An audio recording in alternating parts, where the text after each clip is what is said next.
Thank you for tuning in. This is Kingdom Wisdom Season 2 with me, your host, Phoebes. And before we get into it, I just want to remind us that today we are celebrating Women's Day. Well, in South Africa, on the 9th of August 1956, there was a staged march to the Union Buildings of Pretoria, where over 20,000 women of all races attended the march in order to protest against the Urban Acts of the 1950 Amendments. This law required all South Africans defined as black to carry their internal passports that served to maintain segregation, control urbanization, and manage migrant labor during the apartheid era. So, before we get into it, I just want to invite us to follow, like, share, rate, and leave that comment in the comment section across all our social media platforms, now inclusive of YouTube and TikTok. I would like to start us off with a quote that says, "They cannot make us feel less than unless we believe we are less than. Refuse self-hate." So this month, I will be interviewing phenomenal women across all different age groups, and we'll be talking about identity and how to improve our self-esteem. There is a verse that goes along with this. In the beginning, God says that He has created us in His image and in His likeness, and He's given us dominion. And what the women of the 1956 movement understood is they have power, that when we come together and we lift one voice, we are able to regain our position the way in which God intended it to be. You see, right now we're facing different battles. Battles that we don't even really talk about as much as we used to, or at all. Our current battle is self-esteem. With the constantly changing world that continues to define how we're supposed to look like, who we're supposed to sit with, there's a continuous form of segregation that happens even amongst ourselves.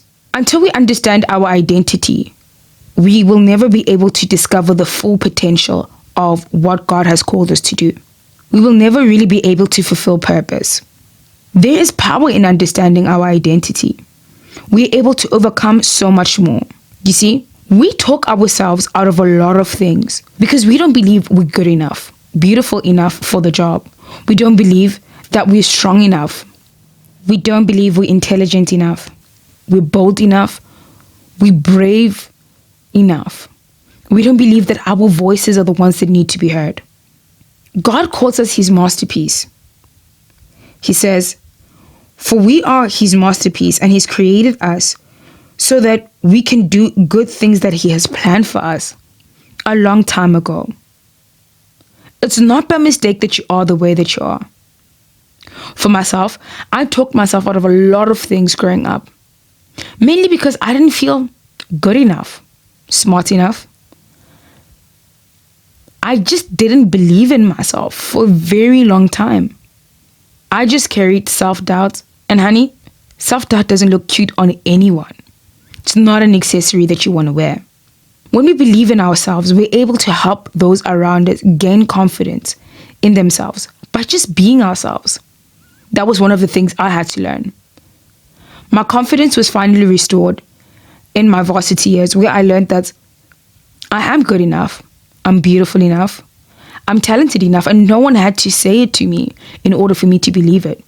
Because the truth about it is, people can say so many good things, but if you don't believe it, it has no effect. So it's better to be your own cheerleader and coach yourself on when it gets hard.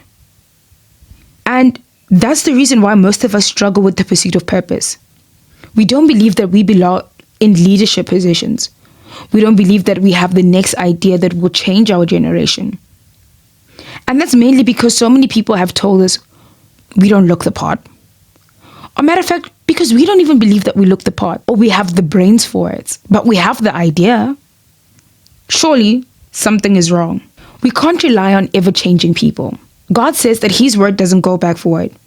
And when He calls a thing to be, the word doesn't return unless it's done what it needed to do on this earth. So today I dare us to believe in ourselves again. I say to you that you are beautiful enough. You are courageous. You are intelligent. You are brave. There is nothing wrong with you.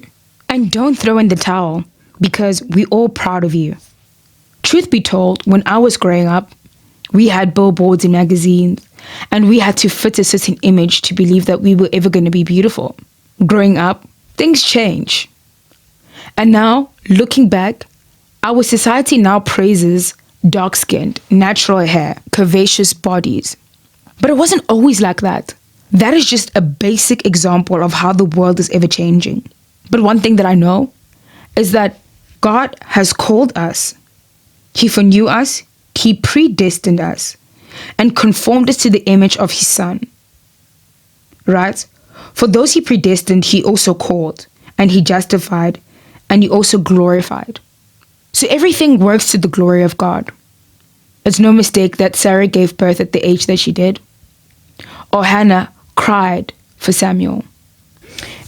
It was no mistake that Moses' mother was a midwife, for she was the one that allowed Moses to live to deliver the great nation of Israel out of the hands of the Egyptians. It was no mistake that Deborah was a leader, a fierce leader, that was a judge, and that was able to bring restoration to the Jews' lives.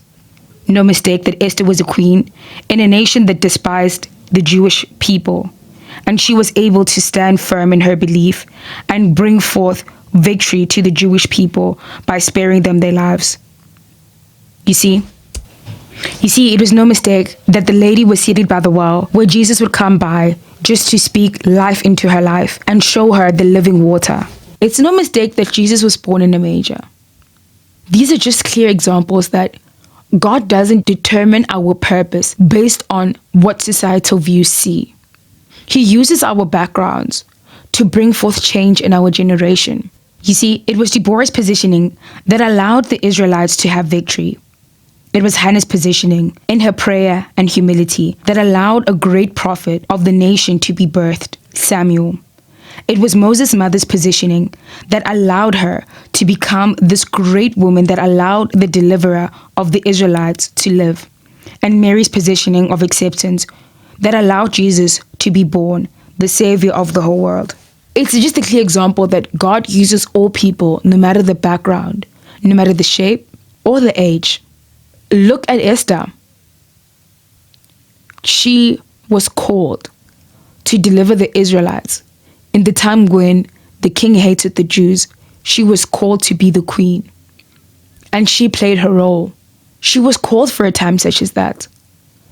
So I am here to remind us that we are called for a time such as this, to stand up, bring hope to the hopeless, remind ourselves of where we're going, remind those around us that we are more than overcomers and we're able to do anything we put our minds to. And once we involve God, we'll be able to even go even further because we'll understand our identity. And more especially once we understand our identity in Him, we will remain unstoppable. Don't give in to what people say. They didn't plan or have a purpose for your life. No matter how you feel, God thinks highly of you, and He sees you as an overcomer. He sees you when no one else can. He sees you fearfully and wonderfully made.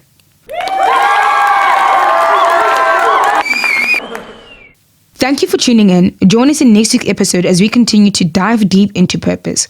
Don't forget to follow, like, share, rate, and leave a comment across all our social media platforms, now inclusive of YouTube and TikTok.